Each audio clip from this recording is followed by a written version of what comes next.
really very helpful, Eileen, because I was recently asked to interview a young woman for a promotion here at Caliper, and I could see her working in the position very, very well. But for me, more importantly, this was also something that I could envision really growing here. Yeah, and Patrick, if I were advising you, if I were helping you through this process, I'd say, well, what is it that you saw in her? What was it that she demonstrated to you that led you to say, aha, she would really work well in this new role? And this is what I challenge people to do all the time when I'm consulting or when I'm leading a workshop is to say, okay, what did you see? What's the evidence that you see that's making you say, yes, this is the right person? That's very good. That's very good because it wasn't just an enthusiasm she had about learning, but she was also focused on what was possible, on how she and others could improve. She was really interested in developing people, and she shared how she coached others in her past, how fulfilling it was for her, and how she looks forward to doing that in the future.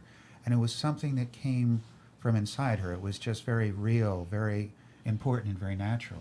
So obviously, from what you saw, there's a fit there. And the reason I challenge you, and the reason I demonstrate that a lot of times, especially when we're looking at high potential development, is there's that I liked him or I liked her factor. And you want to do right by the people you like. And you like them for good reasons. You like them because they're reliable, they do a great job. You like them for some very wonderful reasons. But what you have to ask yourself is, are the things that I like about them demonstrating that they have the potential for success at the next level? Because liking them and having potential for success are maybe two entirely different things. That's a very good point. Of course, and we've all made that mistake. And I certainly don't like to highlight the negative, but, I want to show it as a contrast to say, I really like this person and they're so good at what they do and I don't want to lose them and I want to give them an opportunity to do more. And then we move those people into a role with blinders on, and we don't ask ourselves, and we didn't ask them the tough questions about whether or not they really want to do what we're asking them to do. And we're very, very proud of them, and we want to set them up for success. And then for some reason, things just go horribly, horribly wrong. And then that person doesn't step up to the plate, and they don't succeed at that new level, and then everybody winds up feeling bad. They feel bad that they let you down. You feel bad that you set them up for failure. And more importantly, a really key position is either still vacant or underperforming, and a really key player is now demotivated. And you're left with a situation that can be very awkward because it can often almost be impossible for that individual to step back down. Wow, Patrick, that's just so hard. I mean, if you're in that position, you've really got to swallow your pride in a big way and be able to say, I made a terrible mistake, and it wasn't what I thought it was going to be, and can I please just go back to what I was doing before? And it takes a really very special person to be able to do that. I mean, I ask myself, I wonder if something like happened like that to me. I don't know if I would really, I think I would have a hard time staying in the organization. And I think if we all ask that of ourselves, could I take a giant step back if I was put in that position? I would venture to guess that more than a few of us, would take a really deep breath and say, I don't know if I could do that. Absolutely. Yeah. The other side of that, if you're the person who sponsored that person and you really wanted to see them succeed, you've got some egg on your face too. Let's turn to the audience now, because it's a very deep concept you're talking about, Eileen. I'd like to take a moment and just poll the audience. For new or vacant leadership positions, where do you tend to look first? Do you tend to look A, at promoting from within, B, at hiring from outside the company, or C, I just offer the position to anyone I can find? Okay, so far, C, I offer the position to anyone I can find is doing pretty well. It's There's that, can they fog up a mirror? Mostly, though, most people, and we're looking at about 15% say that they hire from outside the company. Most 5% doing anybody that comes by. 80% saying they promote from within first. Well, that's in many cases your safest bet and the right business decision. It certainly is far more ROI from promoting from within. it helps you in retention. Your recruiting costs are much lower. It's all of the things that you want to do.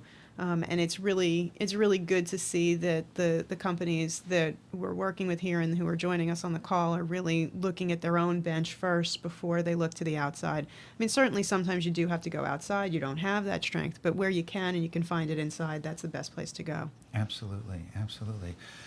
Why has developing high potential people become so prominent right now, Eileen? Is it because the boomers are looking to retire? I mean, a lot of organizations seem keenly aware of this right now. Well, it is, it's all over the news and the literature these days about the demographics of the workforce, and it is a major, major driver. You're going to have many more people exiting the workforce than entering it, and it's just a numbers game.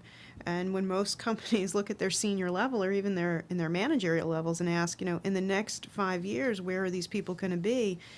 A lot of them are going to be on a fishing boat or a golf course. They're not going to be in the organization, at least not in full-time capacity. And so you're going to have some vacancies, and you're going to have some really, really critical seats to fill.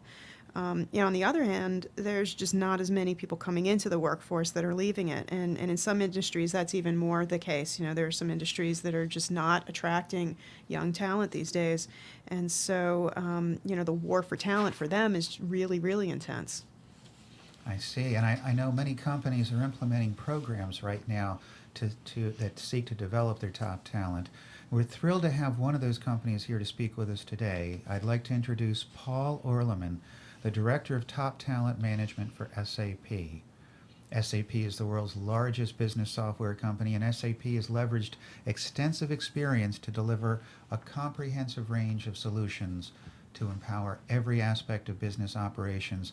It's great to be talking with you, Paul. It's a pleasure to be here. Thank you.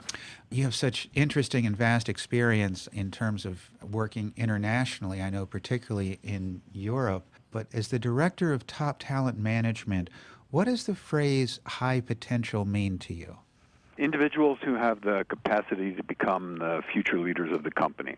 We take perhaps a slightly different approach than some companies in that we look for high potential individuals at every level of the organization, from employee to first-line manager, middle manager, all the way up to the top. So we have an annual roll-up process of looking at the workforce and identifying those individuals that we believe have the capacity to do something bigger and broader and better. Is there a difference between top talent and high potential for you? Yes, we go through a process of identifying individuals in those two categories. High potential is ready within the next year to assume something bigger and broader and better, and top talent is a slightly longer time frame over the next 1 to 2 years. So it's really just a question of readiness that defines the difference. Does somebody with high potential always end up being a leader? It's an interesting question. Identifying someone as high potential is a guess about the future capacity of that individual. You can look at current performance and make some assumptions. You can look at the skills and competencies and talents of that individual and make some assumptions of what they might be able to do in the future. But as concrete and tangible as you try to be about it, it's a guess. So sometimes you're wrong. You hope that most of the time you're right. What qualities are you looking for? It's a range of attributes, I guess you could describe them. We're looking for someone that has a track record of success in terms of past performance, the ability to expand beyond borders, and those borders might be organizational borders, and they might be country or regional or global borders. We're looking for someone who is a quick study and has the capacity to learn rapidly and succeed in new challenges. And we're looking for someone who really is willing to go above and beyond. Do you find that there are certain personality qualities that lend themselves to helping you identify somebody like that? I guess we would have to say yes in that case, absolutely. I mean, there are certain personal attributes or personality traits that you would expect someone to have. For example, as someone moves higher within the management structure of the organization, they have to be effective at working across cultures. And for someone to be effective at working across cultures, they have to be adaptable and not a kind of person that tries to impose his or her way of thinking on other cultures. So you might identify how many people in that annual process, Paul? Globally, high potentials are about 2% of the population. Wow. Top talents bring in about another 7% of the population, I would say. Wow. So 9% of your population you see as being able to move to another level. I wouldn't say other level. I would say the way we define it is something bigger and broader. It could be the same job with an added responsibility.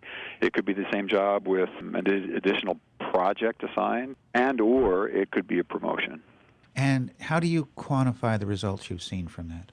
One thing we do is look at the turnover of the top talent population relative to overall turnover within the company. And what, of course, we would hope to see is we're doing a good job of keeping our top talent. For the most part, the turnover rate is about half that of the general turnover rate when you look at the top talent pool, which is good. It means we're being successful in keeping the individuals that we've identified as top talent. Right. You're focusing on the people you want to keep. You're focusing on the people that if they left, it would be